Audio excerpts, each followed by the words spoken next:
In this tutorial, I'm going to spend a couple minutes talking about the relatively new Focus Cell feature in Microsoft Excel, which is designed to help improve the navigation and visibility of your worksheet. So this is a great feature that just basically highlights the row as well as the column of the active cell they're in, making it to where you can see quickly and easily the cell and how it relates to the workbook or data that you're working in as a whole. To turn this feature on, you just have to go to the View tab and go over to the Show grouping, and you'll see an option that says Focus Cell. And you can click this to turn the feature on or turn it off.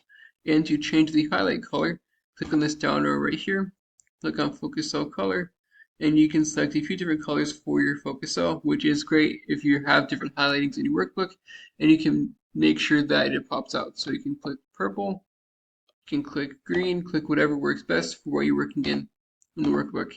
You can also add this to the active toolbar or the quick access toolbar by right clicking on it, and then click add to quick access toolbar, and now it's right there, and you can quickly easily access this feature, toggle on and off no matter where you're in the workbook, which is great because it's something that you're probably going to want to toggle on and off, especially if you're working with a bunch of data, and especially if it's zoomed out like this.